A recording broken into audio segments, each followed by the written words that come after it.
commentary. There's this very specific feeling, and I think everyone's felt it at least once, maybe in a voting booth or just scrolling through the news, where you look at the options, you look at the people who are actually in charge, and you just get this sinking feeling like, wait, is this really it? It's the universal sigh of modern democracy, Sure. right? It's that moment where the brochure doesn't quite match the actual hotel room. Exactly. We all grew up with this very neat, very, clean civics class idea of how it all works. Democracy is the will of the people, majority rule. Right. The government is supposed to look like us and talk like us Yeah. and represent our interests. But then you zoom out, you look at the actual mechanics of who runs things year after year. Decade after decade. And it doesn't look like the general population at all. It looks like a very specific, very small, and frankly, surprisingly permanent club. And that's usually the observation that launches 1,000 conspiracy theories. People start connecting dots with red string on a corkboard. Yeah. Talking about secret handshakes. Right. And that is exactly where we usually get lost. But today, we're doing something a little different. We're looking at a stack of notes on political analysis, specifically centered on the work of the theorist James Burnham, to try and explain this without the tinfoil hat. The mission for this deep dive is to strip away the moralizing. We're not going to talk about whether politicians are liars or fakes. Or bad people. Yeah, we're going to look at the mechanics of why they act the way they do. And to do that, we have to start with, well, a bucket of cold water. Because the sources we're diving into today start with a premise that makes most Democratic voters really, really uncomfortable. It's the core assertion from Burnham, and it's a heavy hitter. I have the quote right here. Politics is always the rule of minorities, and the fact of minority rule is the central fact of politics. Always. That's the key word there. Yeah. It's absolute. Burnham isn't saying minority rule happens when democracy fails or, when corruption takes over. Right. He's arguing that minority rule is a structural necessity of organization itself. Okay, so let's unpack that before we get to the how, because that sounds like fighting words. If politics is always the rule of minorities, are we just saying democracy is a sham? Is the vote meaningless? Not a sham, but a paradox. And that's really what we're exploring today, the central paradox. Think about how we define an elite in these notes. It's not just someone with a monocle and a top hat. Right. An elite is defined by influence.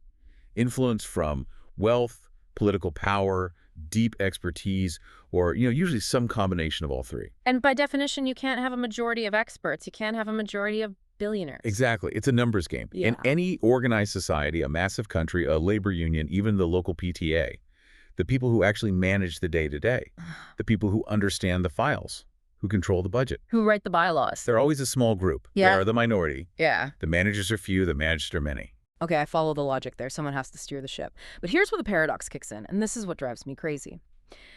We live in a system where you need the majority of votes to win. You need the people. So if you are part of this elite minority, culturally different, wealthier, more connected, how on earth do you get the majority to sign off on your rule? That is the million-dollar question. How do the few get the consent of the many? If you went to a fancy prep school and work in finance, you technically have very little in common with a factory worker in Ohio. So how do you get them to trust you? And the answer given in our source material isn't, mind control or rigged ballots. It's much more theatrical. Just performance. Performance. Precisely. The sources argue that to bridge that massive gap between the elite minority and the voting majority, a successful politician has to master a refined capacity for role-playing. Which brings us to this concept of duality that was all over the research. And I want to be clear here, because I can hear people reacting to this. We aren't just talking about being two-faced in a, malicious, villainous way. Right. This seems to be presented as a survival mechanism. It's a structural requirement. Yep. Think of it like a job description with two completely contradictory bullet points. Yeah. Point A, you must be one of the people. Point B, you must be one of the rulers. And those two roles require totally different languages, different aesthetics, different behaviors. Yeah. So let's break down these two faces, or what the notes call the dual modes. First, you've got face one, the public face. Right. This is what we could call grassroots mode. Yeah. This is the signal to the majority. When a candidate goes to the state fair, takes off the tie, rolls up their sleeves, eats the corn dog, Oh, always the corn dog. and talks about kitchen table issues, they are engaging in a very specific performance. They're signaling, I share your values, I share your grievances, I am safe. I am not one of them, I am one of you. Even if, and this is almost always the case, they went to a law school that costs more than the average voter's house and haven't worried about a grocery bill in 30 years. Even then. Especially then. In fact, the notes suggest that the more elite your actual background is, the harder you have to work at phase one. You have to overcompensate. You have to wear the flannel shirt with conviction. Exactly. Okay, so that's phase one, but then there's phase two. The private phase. Right. This is elite mode. This happens behind closed doors, at donor dinners, in committee rooms, at international summits. And here, the language changes completely. You're not talking about kitchen table issues anymore. They're more folksy anecdotes. No. You're talking about bond yields, geopolitical strategy, regulatory frameworks, leverage. You're signaling competence to the other elites, the donors, the party bosses, the experts, that you are one of them. That you're rational. That you could be trusted with the keys and you're not actually going to, burn the house down. So the magic trick of modern politics is that you have to do both. You have to be the populist in the streets and the technocrat in the sheets, so to speak. That's a vivid way to put it, but yes. Yeah. You have to be bilingual, you have to speak people, and you have to speak power. And this is where the sources get really interesting. They analyze what happens if you fail to balance this. It's almost treated like a physics equation. If you lean too far one way. The centrifugal force just throws you out of office. It's a tightrope walk. But let's play devil's advocate here, because I think a lot of listeners are thinking, why not just be the man of the people all the time? Sure. Why do you need the elite face? If I'm elected by the people, why do I care what the elites think? Why not just stay in grassroots mode 24/7? It's a great question, and it appeals to our sort of romantic idea of democracy. But let's play that out mechanically. Yeah. Let's say you decide to operate permanently in grassroots mode. You refuse to code switch. You walk into a meeting with big donors or foreign diplomats, and you talk to them exactly like you talk to a crowd at a rally. You refuse to learn the jargon. Yeah. You refuse to play the game. I'm keeping it real. You're keeping it real. But according to the text, the result is political isolation and eventual decline. Why? I mean, if the people love me, isn't that enough? Because in a minority rule system, you cannot govern alone. Politics is a team sport played by the minority. To pass a law, you need the committee chair to schedule a vote. To run a campaign, you need massive funding. You need experts to draft legislation that actually works. Exactly. If you stay 100% grassroots, the elite ecosystem just rejects you. It's like an antibody response. It is. They lock you out. You become a noisemaker, not a policymaker. You might get on TV, you might go viral, but you won't get anything done. And eventually, your voters realize that, and they move on. Okay, that makes sense. You get isolated. So let's flip it. What about the politician who gets too comfortable? The one who stays in elite mode? They love the Davos conferences, the academic jargon. But they stop eating the corn dogs. They stop doing the town halls. Then you hit the other wall. You alienate the voters. The public has this incredibly sensitive radar for condescension, for distance. If you're permanently in elite mode, you're seen as arrogant, out of touch. Not one of us. And you'll be voted out. You might be the smartest person in the room with the best policy papers, but it won't matter. So the successful politician, the one who survives 5, 10, 20 years, is the one who masters this split personality. It's not really lying, it's adapting.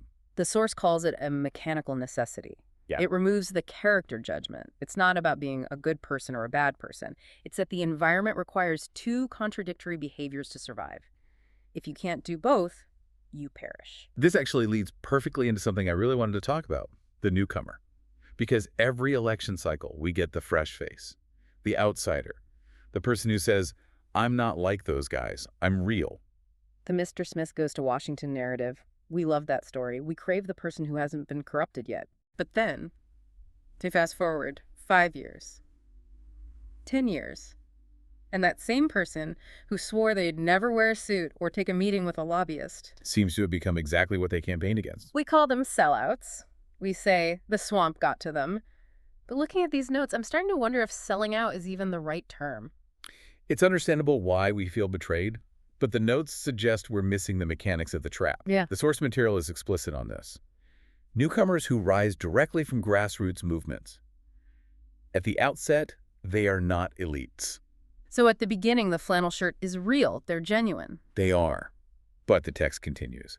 Once they gain influence and longevity, they inevitably confront the same paradox as established elites. Inevitably. That is such a deterministic word. It implies there is no escape. It's the only word that fits the mechanics. I mean, think about the newcomer's first week. You win as an outsider, you get to the Capitol, you're all fired up. You want to pass a bill to help your hometown. Okay. Step one, you need to get that bill written. Who writes it? You don't know how to write federal legislation. So you hire staffers, lawyers, experts. Right.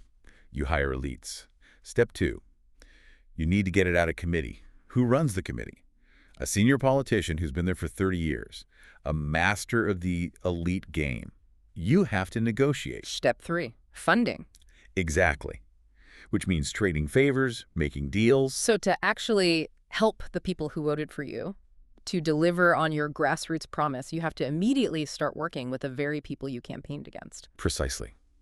To be effective, you must adopt to the duality. You have to learn the elite handshake. You have to start going to the private dinners because that's where the deals get made. If you don't, you achieve nothing, and you're a one-term failure. If you do, you achieve something, but you start looking like an insider. Wow. So the idea of selling out isn't a moral failure. It's an adaptation. It's a metamorphosis. Exactly. You can't stay a caterpillar if you want to fly, and you can't stay purely grassroots if you want to wield power. The mechanics of the system demand the transformation. The outsider is just a temporary state. You either die an outsider, or you live long enough to become an elite. That is incredibly cynical, but it also makes perfect sense. It takes the emotion out of it. It's just gravity. But this brings up a huge question. If this is so hard, if you have to be two different people, how does anyone actually pull it off? Right. Is it a skill you can learn? An art? Yeah, do they teach Duality 101 at political science school? At how to eat a corn dog. Like, you mean it. If they did, politics would be a lot more predictable. But the source material is very firm on this. Calculation is not enough. You can't just think your way through this. Why not? I mean, smart people run for office all the time. High IQs, Rhodes Scholars. Why can't they just calculate the optimal move? Okay, at 2 p.m. I'll be grassroots, 4 p.m. I'll be elite. Because the environment is just too chaotic. The text describes it as involving multiple actors, overlapping groups, and volatile mass sentiment. It's a chaotic, non-linear system. Meaning things change too fast. Meaning the variables are infinite. If you try to calculate your every move like a chess game, you'll lose because the board is constantly changing shape. The source says this complexity quickly overwhelms conscious calculation. You literally can't think fast enough. We've all seen that politician, right? The one who looks kind of robotic. They pause too long before answering. Yeah, like they're processing data in their head before they smile. And the public hates it. It feels inauthentic. Exactly. The robot politician is usually a highly intelligent person trying to use calculation in a game that requires feeling.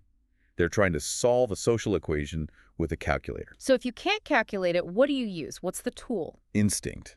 Specifically what the source calls social instinct. Social instinct. That sounds a little vague, like something a guidance counselor would say. What does it actually mean in the context of high-stakes power? It's described as the decisive, almost sensory role. It's the ability to sense sentiment in real time. Have you ever watched a politician give a speech and the crowd just isn't with them? It's flat. And then suddenly, mid-sentence, they pivot. They change their tone, drop a joke, maybe get angry, and suddenly the room just unlocks. Yeah, it's like they can smell the mood in the room. That is social instinct. It's not on the teleprompter. In fact, the teleprompter might be telling them to do the opposite. It's a gut-level data processing. But here's the kicker. It's not just for the crowd at the rally. It's equally important for the duality. You mean knowing which face to wear? Yes. It's the ability to walk into a room and instantly know, am I in grassroots mode or elite mode right now? It sounds obvious, but I guess there are huge gray areas. Huge. Imagine a fundraiser with wealthy local business owners. They're not DC elites, but they're not the general public either. Which face do you wear? A person with high social instinct reads that map instantly. They know how to dial the folksy charm up or down by 10%. And they do it without a spreadsheet. They do it without thinking. It lets them read the dynamics in elite circles, too. You walk into a room of power brokers.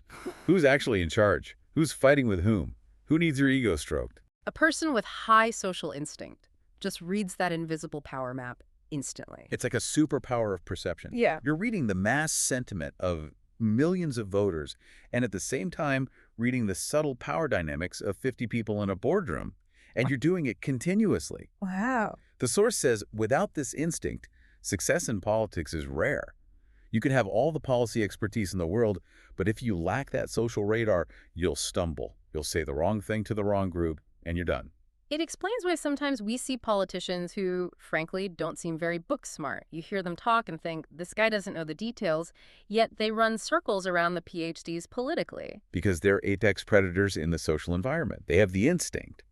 We tend to value academic intelligence IQ, but in the game of minority rule, SQ social intelligence is the dominant stat. It really changes how you look at the gaffes or the clumsy moments of politicians who fail. We think, oh, they're dumb. But maybe they aren't dumb. Maybe they're just socially blind. Or they're stuck in one mode.